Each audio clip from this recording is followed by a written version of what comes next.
Pessoal, bom dia para quem está assistindo esse vídeo de manhã, boa noite para o pessoal do período noturno, é claro que vocês vão poder assistir em qualquer horário. Estamos aqui para a nossa terceira aula da disciplina de Análise de Conjuntura Internacional Contemporânea, né, nesse período especial emergencial, né, de aulas à distância, né, do curso de Relações Internacionais da UFABC, né, no contexto da quarentena, né, que nós estamos vivendo.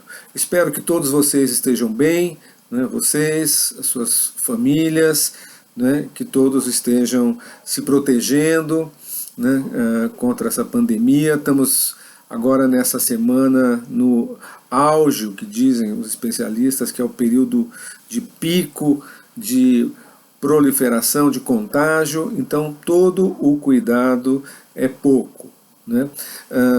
Hoje vamos continuar, né, o que nós começamos a conversar na semana passada, né? Na aula passada eu fiz uma exposição mais geral sobre o que é análise de conjuntura, para que serve e etc. Né? E hoje eu vou ter uma abordagem um pouco mais prática. Né? Coloquei no meu plano de aulas metodologia de análise de conjuntura. Não existe uma metodologia sistematizada, né, um passo a passo, uma cartilha, pelo menos se existe, eu não conheço. O que existem são contribuições, né, de várias origens, né, algumas delas eu conheço, outras não. Né, eu tenho a minha própria prática como analista de conjuntura brasileira e, sobretudo, internacional. Né, e o que eu vou apresentar então aqui agora são alguns elementos, né, alguns que eu obtive de outras fontes e outros de elaboração própria, né, de elaboração minha, fruto da minha reflexão sobre o assunto. Né. Então eu queria começar, né, aqui, eu tenho tudo anotado, vou enviar para vocês, né, falando então de elementos, né, para uma metodologia de análise de conjuntura. Né. A análise de conjuntura ela está voltada para acontecimentos relevantes para que a gente possa entender uma situação que é a situação presente. Então, é preciso deixar muito claro isso para evitar confusões, evitar erros, né, ali já no início desse trabalho de vocês. Né, o nosso trabalho está voltado para o monitoramento de acontecimentos recentes, ou seja, nós não vamos encontrar o conteúdo que a gente precisa, pelo menos o essencial do conteúdo que a gente precisa, em livros, porque entre o fato, o acontecimento, né, e a publicação de livros sobre esses acontecimentos, né, tem um intervalo de tempo, que às vezes é de vários anos, né, entre o acontecimento, né, e o livro que vai abordar aquele acontecimento. Até que o livro seja publicado, a conjuntura certamente já é outra. Né? O material bibliográfico, especialmente livros, né, sobre temas, né, eles falam mais de fatos históricos, avaliação de fatos do passado, né, ou de grandes tendências, de questões estruturais, etc., de análises aprofundadas de outro tipo. Né? Da mesma forma, dificilmente a gente vai ter artigos acadêmicos que sejam voltados para a conjuntura presente. Então a gente vai ter que buscar outras fontes que eu vou falar um pouco mais adiante. Né? A gente vai estar voltado então para a coleta, para a captação desses acontecimentos relevantes para a conjuntura. Né? A busca das informações que nos interessam, né, é essencial, é o dia a dia, né, é o que a gente mais vai fazer, né, durante esse período. Buscar fatos, selecionar fatos e interpretar esses fatos. Né. Então, eu queria entrar aqui na primeira parte, dessa minha exposição de hoje, falando pelas fontes, né? Como é que nós vamos ter acesso a esses acontecimentos, né? A gente vai ter acesso a esses acontecimentos a partir das fontes, as chamadas fontes de informação. O que é uma fonte? Fonte é qualquer pessoa, qualquer instituição, qualquer publicação capaz de fornecer aquelas informações que nós estamos procurando, que o pesquisador está procurando, né? Para não desperdiçar tempo, para não trabalhar à toa, né, a gente deve identificar com muito critério quais são as fontes que nós vamos utilizar, né? Se você a cada momento sair por aí procurando todo tipo de fonte, lendo tudo o que existe, né, sobre o teu assunto, sobre o teu tema, né, você vai gastar um tempo, né, enorme, um tempo que poderia ser empregado de uma forma mais racional, né, se você partisse de uma definição mais criteriosa das fontes que serão utilizadas na pesquisa, né? Então, vamos combinar aqui, vamos considerar como ponto de partida que as fontes não são todas iguais. Algumas são mais relevantes do que outras, né? Algumas devem ser valorizadas e outras a gente pode desprezar, né, sem grandes preocupações, né? Como é que a gente pode classificar essas fontes, as fontes existentes de informações, né, para o que nos interessa, para os fatos, os acontecimentos da conjuntura, né? Eu aqui, por minha conta, né, eu estou estabelecendo uma diferenciação entre fontes diretas e fontes indiretas. Fontes diretas são aquelas envolvidas diretamente nos acontecimentos que nos interessam. Governos, instituições, que podem ser instituições nacionais, né, do próprio país, quando o nosso foco é um país, como é o caso da maioria dos trabalhos que vocês estão fazendo, ou instituições internacionais, organizações políticas, partidos políticos, movimentos sociais, né, organizações sociais, ONGs, sindicatos, associações de todos os tipos, né? E também entre as fontes diretas, eu estou incluindo pessoas diretamente envolvidas nos acontecimentos. Por exemplo, vocês, com os recursos que vocês têm, vocês podem entrar em contato, se vocês quiserem, com pessoas diretamente envolvidas em certos acontecimentos. Por exemplo, no Chile, né? Chile foi o lugar de um vigoroso movimento social, né, uma mobilização de protesto maciça contra o governo daquele país, né? Essas pessoas que participaram dessa mobilização, elas são acessíveis, elas podem ser localizadas pelas redes sociais, pelo Facebook, por outros instrumentos, né? Não é muito difícil se chegar até algumas delas, né? Fica aqui como sugestão eventual, né? Eu estou usando o Chile como exemplo, mas vocês podem conversar com alguém nos Estados Unidos que vai votar nas eleições ou que está votando nas primárias, enfim, tantas e tantas, né, fontes desse tipo que a gente pode acessar como ali um instrumento adicional, né, um meio adicional da gente ter uma visão em primeira mão dos acontecimentos, né? Qual que é a vantagem das fontes diretas? A vantagem é que elas estão ligadas diretamente aos fatos, aos acontecimentos, ao que está acontecendo, né? A fonte é o próprio ator. Essa é a vantagem, a proximidade, né? E a desvantagem, né, é que as informações procedentes das fontes diretas, elas são altamente influenciadas pelos interesses do ator. A informação da fonte direta, ela é veiculada sob a ótica dos interesses do próprio ator. né? Quem está falando com você, quem está te transmitindo essa informação, seja por um documento, um relatório, uma publicação oficial, o que quer que seja até mesmo numa conversa direta, né? Essa pessoa ela é parte de um conflito, né? Então, aquilo que vai ser transmitido vai estar influenciado intensamente pelo envolvimento, né, daquela fonte no conflito que está ali em jogo, né? Como é que você, no meio de uma disputa, vai poder ter uma postura imparcial, objetiva sobre o que está acontecendo, né? Não tem como, né?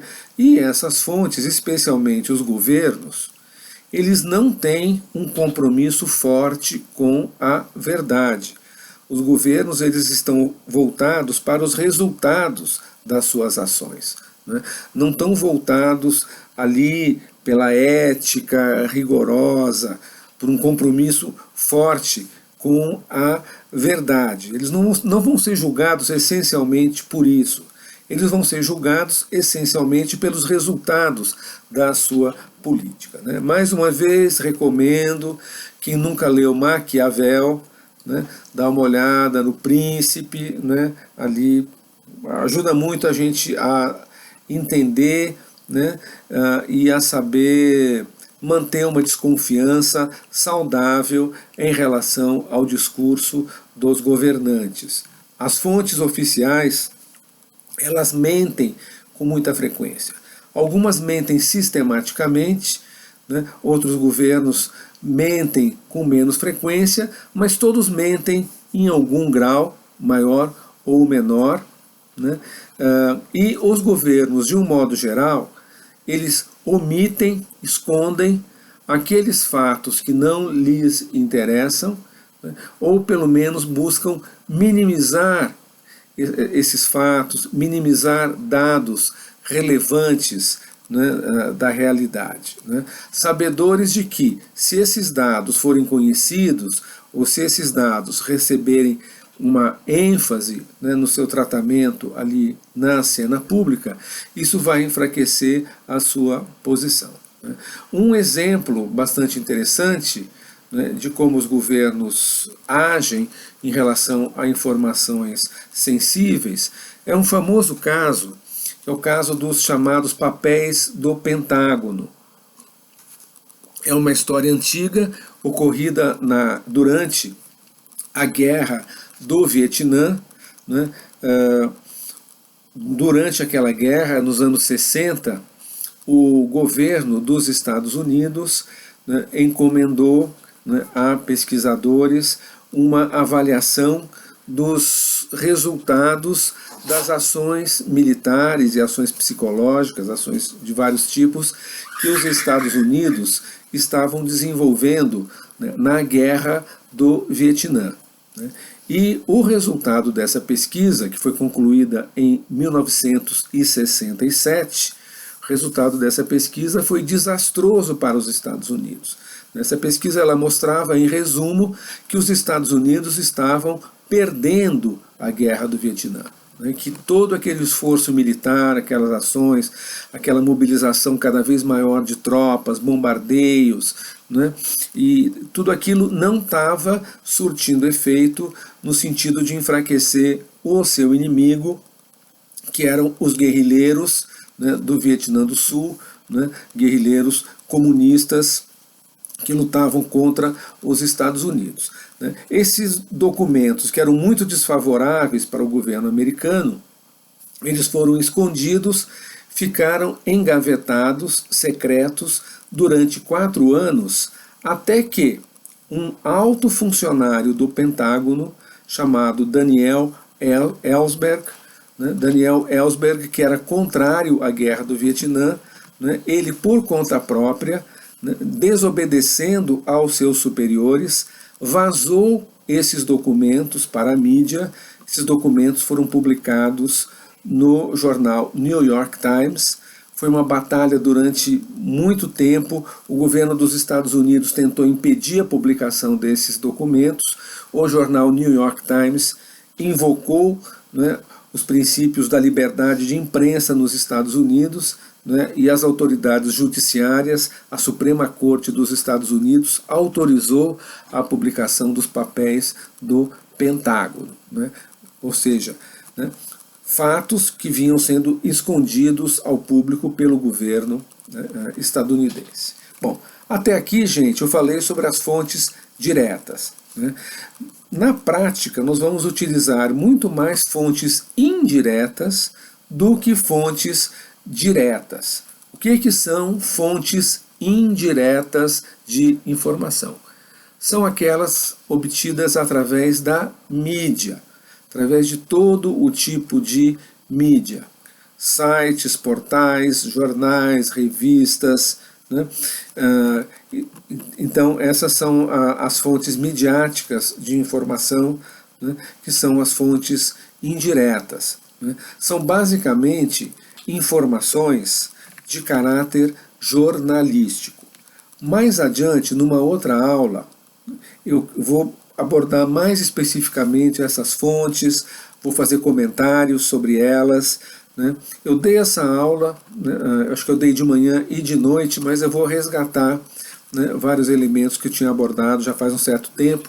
Eu acho normal que vocês tenham esquecido, então eu vou voltar a esse assunto numa próxima aula, né? É um assunto com o qual eu me sinto muito à vontade, né? Eu fui jornalista durante 20 anos, né, trabalhando em publicações da chamada grande mídia. Ainda sou um jornalista, em certa medida, né, ao colaborar com publicações da imprensa alternativa, né, especialmente com o Brasil 247. Mas isso aí é uma outra história. Mas vamos falar sobre as informações de caráter jornalístico. O que elas nos trazem de bom? O que elas nos aportam? Eu listei 5 vantagens, 5 pontos positivos dessas informações da mídia, né? Informações de caráter jornalístico. E, em primeiro lugar, essas informações elas são o resultado de uma seleção prévia de fatos, em busca de acontecimentos relevantes, né? Conforme eu expliquei já na aula passada, fato e acontecimento não é a mesma coisa. Acontecimentos são os fatos relevantes, né, para uma determinada questão, no nosso caso, para o entendimento da conjuntura. Então, não é qualquer fato que é um acontecimento. A mídia, ela conta com mecanismos específicos, especializados, sistemáticos, profissionais, para separar os fatos irrelevantes dos acontecimentos, que esses sim são considerados relevantes, e para a apresentação desses acontecimentos, né, de uma forma sucinta, de uma forma organizada, né, que é um trabalho feito por especialistas no assunto, que são os jornalistas. Então você, né, já parte de um trabalho anterior sobre os fatos, né, ao recorrer a fontes jornalísticas. Em segundo lugar, né, as informações jornalísticas, elas, em geral, elas já contêm elementos de análise que nos ajudam a entender o significado desses acontecimentos, né? Quando a mídia publica uma notícia, né, ela não se limita ao fato de uma forma pura, né, os acontecimentos ali literais, mas ela procura apresentar também o significado desses fatos, as consequências desse fato, né, para o momento, né, em que se está vivendo. Ele justifica a apresentação dessa notícia, né, apresentando as possíveis implicações dessa notícia. Então, na mídia jornalística você encontra elementos de análise acoplados aos fatos, né? Um terceiro elemento que é importante a gente assinalar é que as fontes jornalísticas, elas são utilizadas não somente por nós, mas elas são também aquelas fontes que são utilizadas pelos próprios atores, né? Os próprios atores, para se posicionar na conjuntura, na cena política, né? Para elaborar a sua análise, articular o seu discurso, né? Para elas próprias entenderem o que está acontecendo, acompanharem a evolução diária, né, da conjuntura, elas recorrem às mesmas fontes jornalísticas que nós temos acesso com alguns cliques aqui nos nossos equipamentos, nos nossos notebooks, até nos nossos celulares. Um quarto fator, né, bastante semelhante ao terceiro, é que essas fontes jornalísticas são elas que vão moldar a opinião pública. Claro que elas não vão moldar sozinhas a opinião pública, né, o que leva à formação das grandes tendências de opinião numa sociedade. Né, isso corresponde a uma multiplicidade muito grande de fatores, mas evidentemente a mídia tem um papel muito importante na formação da opinião pública.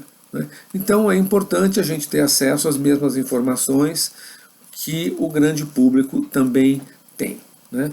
E por fim, né, no caso do jornalismo de qualidade, não é todo o jornalismo que merece ser chamado dessa forma, mas isso eu vou abordar numa ocasião futura, né? No jornalismo de qualidade, a publicação de notícias, né, elas têm como pressuposto um compromisso dos jornalistas, dos meios jornalísticos. O compromisso é com a busca da verdade. A verdade é algo muito amplo, muito profundo, né? Existe muita discussão filosófica sobre a verdade, né? Não se pode exigir de um jornal que ele busque, que ele fale a verdade, né? Mas se pode exigir sim que ele busque a verdade, que ele apresente para o seu público a máxima verdade possível, né, naquele momento e com os meios disponíveis. Né. O jornalismo de qualidade ele se define, entre outras coisas, por um compromisso com a busca da verdade, e é um jornalismo que se proclama objetivo, ou seja, que procure mostrar as coisas como elas são, independente de a gente gostar ou não gostar, né, do que está sendo publicado. O jornalismo de qualidade, né, a gente dizia nas redações, a gente não pode brigar com os fatos. Os fatos existem independentemente do nosso gosto, da nossa vontade. Isso é a objetividade dos fatos, a independência, né, enfim, tem um compromisso, né, com a realidade, né, acima de outros interesses, a imparcialidade. O jornalismo de qualidade ele se proclama objetivo, independente e imparcial. Né. Na prática, né, esses valores eles são muito relativos, né. Muitos questionamentos podem ser feitos, né, a imparcialidade, a objetividade da grande mídia. Né. Porém, né, na grande mídia é pouco frequente a prática da mentira, né, as mentiras grosseiras, né, as afirmações que não correspondem aos fatos, as fake news, a gente vai encontrar com menos frequência na chamada imprensa de qualidade. Né?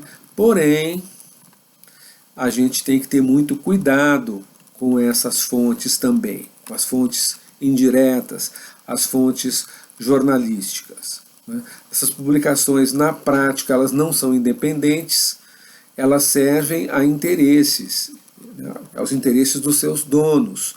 Né? São interesses políticos e econômicos que estão envolvidos na mesma disputa que nós estamos analisando.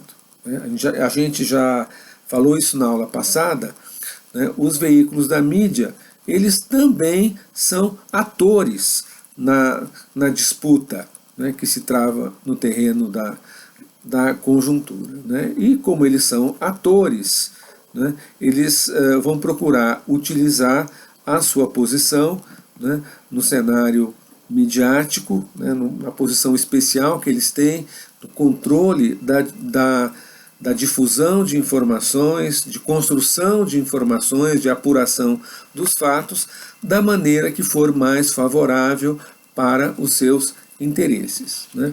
Basta a gente ver, por exemplo, o Jornal Nacional, a publicação jornalística mais difundida no Brasil, com maior audiência, né? Nada do que é dito no Jornal Nacional é feito de uma forma desinteressada, apenas pela busca da verdade. Cada palavra no Jornal Nacional, até as expressões faciais do William Bonner, dos apresentadores do Jornal Nacional, até a maneira como eles sorriem, ou fazem cara séria, ou movimentos, como eles franzem a testa, com a entonação da voz, tudo, absolutamente tudo, né, quando se trata de questões delicadas, sensíveis politicamente, tem um interesse por trás, né? Essa manipulação das informações, ela é mais intensa quanto mais intensa é a disputa política em curso numa determinada sociedade, né? Nessas disputas, a mídia é utilizada, né, em geral, para favorecer os interesses dos grupos mais poderosos economicamente e politicamente, né? A chamada grande mídia, ela está a serviço das classes dominantes. Os donos desses veículos fazem parte das classes dominantes, né? Então é necessário uma postura crítica em relação a esses meios, por mais que nós dependamos deles e por maior que seja a sua qualidade jornalística, né? Vou dar um exemplo para vocês, né? Um jornal que eu gosto muito é o El País, um jornal espanhol que tem de alguns anos para cá uma edição brasileira. O El País ele tem sido muito interessante na cobertura da conjuntura brasileira, do governo Bolsonaro, né? É um veículo bastante crítico ao atual governo brasileiro, né? E ele publica certas informações que você não encontra com facilidade nos jornais brasileiros, né? O que chega a ser bastante irônico, um jornal espanhol cobrir a realidade brasileira em muitos aspectos melhor do que os próprios jornais brasileiros, né? Porém, o El País ele não é neutro, ele representa interesses do capital espanhol, o capital espanhol que está presente né, em grande volume nos países da América Latina. Os investimentos de empresas espanholas, como o Banco Santander, né, como a empresa Telefônica, enfim, tantas outras empresas espanholas, né? Então, quando você vê a cobertura do El País em certas situações de conflito na América Latina, como na Venezuela, como no caso da Bolívia, da Argentina e de outros países, é impressionante, né? Nessa hora aonde os interesses do imperialismo espanhol estão envolvidos, aí acabou a objetividade, acabou a independência, né? Ali é uma informação enviesada, né? Muito pouco confiável, porque ali o interesse defendido pelo jornal está envolvido de uma forma intensa, né? E é assim com toda a mídia, né? Não podemos ter ilusões, né? Portanto, mesmo as melhores publicações da mídia, mesmo as melhores entre aquelas fontes indiretas de informação, devem ser encaradas mais uma vez com essa expressão que eu gosto muito, com uma saudável desconfiança.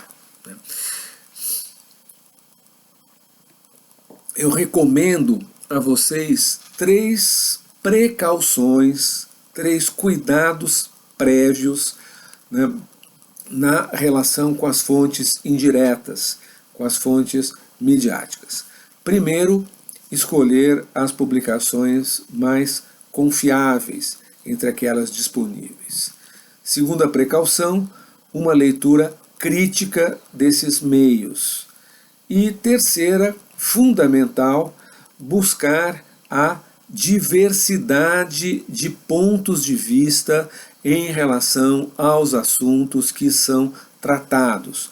Ou seja, já que toda fonte corresponde a um interesse, se a gente está buscando a verdade, a máxima verdade possível, se a gente está buscando a compreensão mais ampla, mais aprofundada, mais verdadeira da conjuntura, nada mais adequado do que a gente buscar uma diversidade de pontos de vista, né, para que a gente tenha acesso às informações e possa fazer a nossa própria síntese, né, tendo todos os dados na mão, ou todos os dados, o máximo de dados relevantes que a gente puder reunir na mesa para fazer a nossa própria análise. Ok?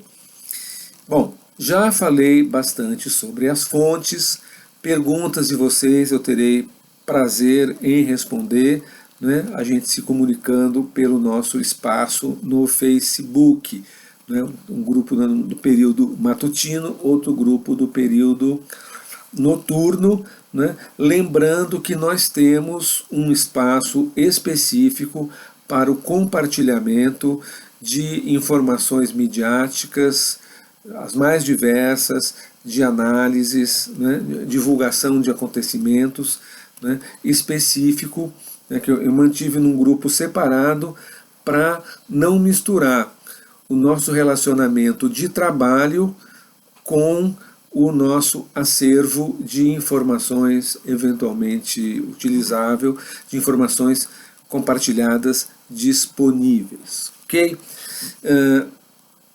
Já falamos sobre as fontes, então, né, vamos falar um pouco sobre os acontecimentos que nos interessam, lembrando mais uma vez que nem todo fato é um acontecimento.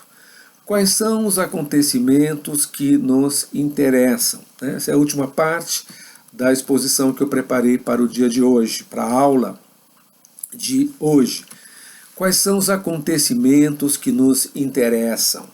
É claro que, a princípio, qualquer acontecimento pode nos interessar, né?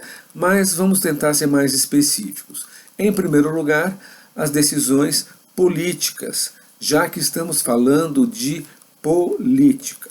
Né? Decisões políticas, decisões dos governantes, do Poder Executivo, né? Do Presidente da República ou daquele personagem responsável na prática pelo Poder Executivo, as decisões dos legislativos nacionais, né, as votações que têm incidência maior sobre a conjuntura.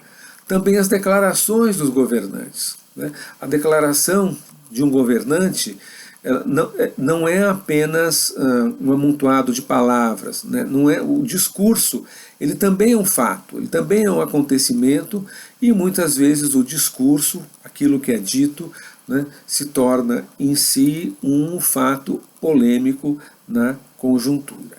Né? Decisões dos governos nacionais e decisões externas, decisões de governos estrangeiros, decisões de organismos internacionais. Né? Um exemplo, gosto muito de trabalhar com exemplos, né? O exemplo permite a gente concretizar um conceito abstrato. Exemplo de uma decisão externa, um acontecimento externo, que tem impacto sobre a conjuntura de um determinado país. Em 2015, o presidente dos Estados Unidos, Barack Obama, declarou oficialmente a Venezuela como uma ameaça à segurança nacional dos Estados Unidos. Uma afirmação muito discutível, porque se você olha os recursos de poder que possui o Estado estadunidense e os recursos de poder disponíveis, né, ao Estado venezuelano, a desproporção é absurda. Quantas bombas atômicas tem a Venezuela? Quantos porta-aviões? Né? Qual é a capacidade que a Venezuela tem de atacar militarmente os Estados Unidos, interromper as suas rotas de provisões, né? Enfim, é uma capacidade mínima, né? Então, na realidade, quem é uma ameaça, né? Se é para falar em ameaça, os Estados Unidos é uma ameaça à Venezuela infinitamente maior do que qualquer eventual ameaça, suposta ameaça que a Venezuela possa desempenhar, né? Possa representar para os Estados Unidos, né? Mas isso não importa. O que na prática, né? O que importa na prática é que, a partir dessa decisão do governo Obama de que a Venezuela seria considerada uma ameaça, os Estados Unidos se sentem, né, e estão, do ponto de vista jurídico interno, autorizados a utilizar recursos de força contra a Venezuela. Sanções econômicas, mobilização militar, né, apoio a atores internos na Venezuela que vão tratar de procurar derrubar o governo venezuelano, financiar grupos opositores e assim por diante. Então, é um exemplo típico de uma decisão no plano externo que vai ter implicações muito fortes, concretas, na conjuntura interna de um determinado país, né, no caso ali a Venezuela. Outros acontecimentos que nos interessam, né, resultados eleitorais, evidentemente, né, os resultados eleitorais, eles com muita frequência mudam a conjuntura, mudam a correlação de forças.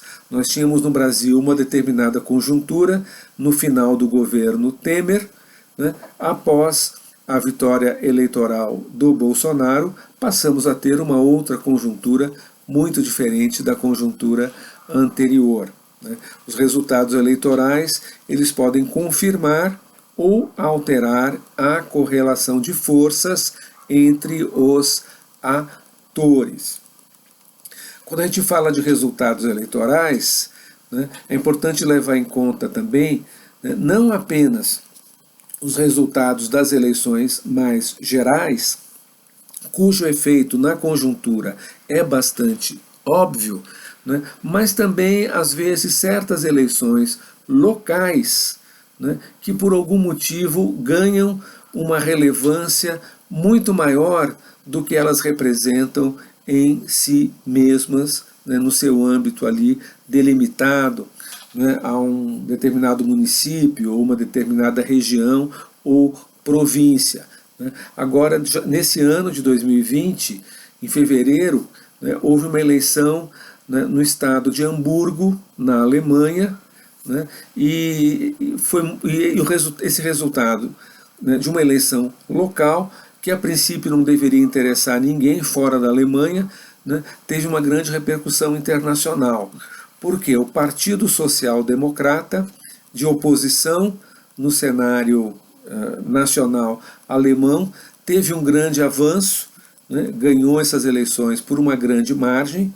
Já o Partido Democrata Cristão, que é o partido da primeira-ministra Angela Merkel, teve uma redução dos seus votos, né? O Partido Verde dobrou a sua votação, de 12% que eles tinham, passou a ter 24%, então, indicando novas tendências no cenário político alemão, de fortalecimento da centro-esquerda, representada pelo Partido Social Democrata e pelo Partido Verde, né? Indicando uma possibilidade, né, de uma mudança na orientação política da Alemanha no futuro. Então, um exemplo, né, de uma eleição local, né, cujo resultado tem uma transcendência, né, que vai além da sua dimensão específica. Também nos interessam muito as pesquisas de opinião pública, as sondagens, né, que buscam verificar as tendências, né, no público, num público que na época das eleições se transforma em eleitorado. A aprovação e a reprovação dos governantes em particular, né? Aqui no Brasil a gente acompanha, monitora, né, as oscilações, né, aí, as oscilações das preferências, da aprovação e reprovação dos nossos governantes, em especial do presidente da República, né. Estamos ansiosos para saber agora, com essa saída do Sérgio Moro do Ministério da Justiça e esse racha, né, nas forças de direita e de extrema direita que sustentam o governo Bolsonaro. A saída do Moro representa essencialmente uma cisão, um racha nesse bloco de apoio ao governo. Como será que isso está sendo visto pela opinião pública? A saída do Sérgio Moro significou uma perda de apoio ao Bolsonaro, ou o Bolsonaro mantém, né, essencialmente inalterado os seus índices de apoio após, né, a ocorrência dessa cisão? Ou seja, a importância das pesquisas, né, de opinião pública, essas pesquisas são importantes, né? Mobilizações populares, eu mencionei agora as manifestações maciças no Chile contra o governo neoliberal daquele país, né? Movimentos né, de protesto, como os coletes amarelos na França. Alguns anos atrás tivemos o movimento dos indignados na Espanha, né? Enfim, esses movimentos todos, as greves, né? Tudo isso são fatos importantes na conjuntura, né? Também a parte econômica, né?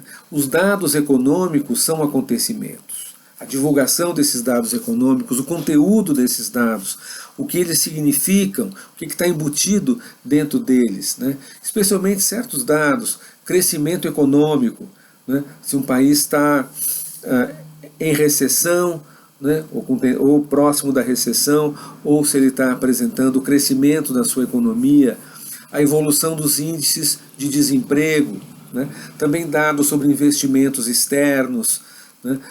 Fechamento de certas empresas importantes, compra de empresas, né, por capital externo, enfim, todos esses dados econômicos, eles são fatos também na conjuntura, né, e alguns, além de fatos, são acontecimentos altamente relevantes, né. Os temas econômicos, de um modo geral, temas polêmicos, privatizações, nacionalizações de empresas, mudanças jurídicas que vão afetar a vida de muita gente, que vão afetar direitos sociais, direitos trabalhistas, reforma da Previdência, redução da jornada de trabalho, aumento da jornada de trabalho, né? Tudo isso também são temas que têm impacto na conjuntura. Os escândalos, né? Os escândalos são fatos, né, da conjuntura, são acontecimentos.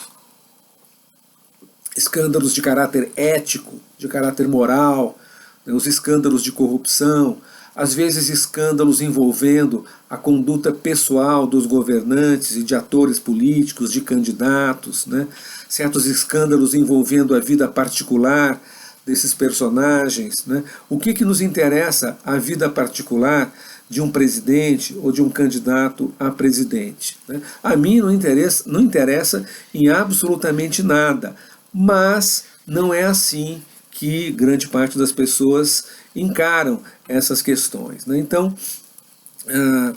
certas condutas, né, certos fatos da vida privada, ao se tornarem público, se tornam acontecimentos políticos que podem ter um impacto sobre a conjuntura e, portanto, nos interessam na medida em que se tornam escândalos. Conflitos de todos os tipos, conflitos internos, conflito da Espanha, né, perante o separatismo da Catalunha, né, conflitos externos e o efeito desses conflitos externos na cena interna, né, o envolvimento de certos países em guerras, né, falando da Espanha, né, quando teve, isso foi no começo da década de 2000, né, quando ocorreu o maior atentado terrorista na história da Espanha, né, contra a estação principal de trens de Madrid. A discussão toda que havia, logo no momento posterior àquele atentado, A discussão sobre os autores do atentado, ela tinha uma dimensão que ia além da questão simplesmente do terrorismo e do combate ao terrorismo. A dúvida era se aquele atentado havia sido cometido pela ETA, que é uma organização separatista do País Basco, que faz parte do Estado espanhol, faz parte da Espanha, ou se seria uma ação de terroristas muçulmanos. Por que isso era importante? Porque se fosse a ETA, seria um atentado que poderia ter sido cometido contra qualquer governo, seria fruto de uma questão mais permanente na vida espanhola. São décadas e décadas de conflito entre o Estado espanhol e os radicais bascos. Agora, se fossem terroristas muçulmanos, haveria uma relação direta entre aquele atentado e uma decisão política do governo, que naquela época era um governo de direita, governo conservador espanhol, que enviou tropas para a invasão do Iraque, contribuindo com a invasão do Iraque para os Estados Unidos. E comprovou-se que foram terroristas muçulmanos, que teriam então cometido aquele ataque como represália pelo envolvimento militar da Espanha num conflito do Oriente Médio. E essa decisão acabou fazendo com que o resultado das eleições, que ocorreram poucos dias depois, beneficiasse a oposição na Espanha, oposição que era contra o envolvimento espanhol na guerra do Iraque. Então eu falei, terrorismo, as entradas maciças de refugiados sírios alguns anos atrás em países da Europa, tudo isso são fatores externos que vão ter um forte impacto na conjuntura interna. E para terminar, não podemos deixar de lado outros fatos, as catástrofes naturais, um terremoto, uma enchente, e as epidemias, como estamos vivendo agora a pandemia do Covid-19, os problemas todos associados ao novo coronavírus, que é o que nos mantém aqui conversando pela via virtual e não pela via presencial, que seria preferível, que seria muito melhor. Ok, gente? Então, eu paro por aqui, tá? Vou postar essa aula daqui a pouco e permanecemos em contato, tá? Um abraço, então, a todos e até a próxima.